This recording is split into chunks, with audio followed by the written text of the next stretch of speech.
you have the chip already built into the thing? Or Yep, it's already in the injector. Okay. So it's sterilized and ready to go. Yeah. There we go. See that little pop feeling? That was not. Yeah, you know what I'm talking about. Yeah, I've done much worse over the last few days. I felt I broke my finger on the bus when I actually fell off and I jammed it in the ladder. Here, we'll give it some blood just for like that. Yeah, just a little. Oh, my God, it's bleeding. Wow. There we go. Excellent. Hey, That's what I was looking for. I knew it. I knew it. Everybody wants to see the blood involved here. It's definitely, it hurts more than a normal needle. That's for sure. But it's a pop. Are you feeling any more than human now? I feel like I'm going to wake up in the Matrix. Wait a sec. Who are all these people around me? 37 minutes. Give it a little pinch. Okay. Just hold on to it. It'll take a couple minutes to completely stop. Great. But that's it. Thank you so much. I know, that was exciting. fast. You probably expected more. I was. Good where's the material. drama? You have any closing words for the camera, Zoltan? Well, I'm just, thanks, Jeff. That was fantastic. I'm excited. I'm looking forward to seeing what it can do. Absolutely. A lot of fun. Thank you. The primary goal of transhumanism is to try to overcome biological death. My platform is very much to try to change the national conversation, to talk about how is the military going to handle artificial intelligence. If a robotic arm comes onto the market and it's better than my arm, I'm going to electively get it. A human might end up being like we see in ants now, we'll look at a human experience and be, wow, that was so trivial. In the last 10 years, science has really picked up speed with this idea of kind of merging the human being with technology. I mean, everywhere around you, when you're looking, you're seeing cyborgs, you're seeing people with implants, you're seeing people, exoskeleton suits, people that were in wheelchairs can now walk. So there's something afoot. The transhumanist age is basically upon the human race. And, I've formed a political party and I'm running as a presidential candidate based on that platform of science and technology. Yes, I even read about somebody having their credit card chip put into their hand. Yes, they have. They have brand new chips coming out in the market about 2 or 3 months that you can do that. So you can go to a coffee shop, you swipe your hand, and it just pays for it. The same thing with them going to airports. You no longer need paper tickets or identification on you. You have it there. And this is great. I have a 2-year-old who constantly steals my car keys or steals my wallet, and hides it. So this is the kind of thing where these implants could be very, very useful for the public. I have seen 1 or 2 hiccups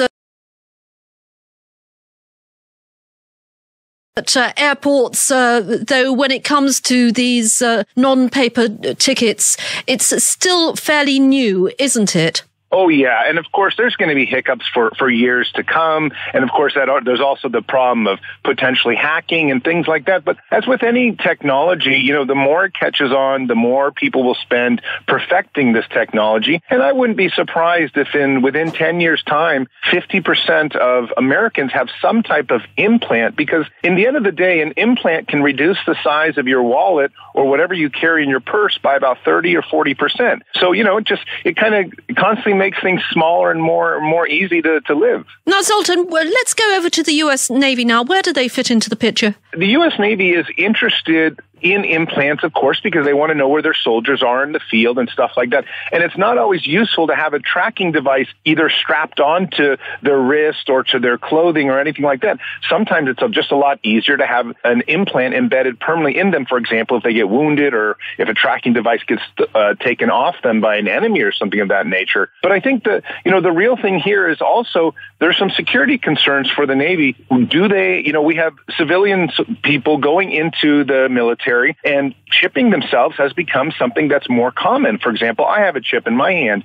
Well, do you allow somebody, a normal, someone who's just signed up for the service with a chip in them onto a nuclear base, or should there be some protocol or policy regarding that? So, the Navy's starting to explore policy because they have a number of people that are signing up for the military services that are coming with civilian chips already embedded in them. And what about the legality of all this? Will there be pros and cons in the future? Oh, well, yes, absolutely. And the legalities of it is so interesting. Of course, this is why I was consulting with the U.S. Navy, is that nobody's really quite sure about policy yet. All these chips that we're speaking about are not FDA approved. They're bought they're actually bought on the black market on the internet. There's a couple private companies that are making them.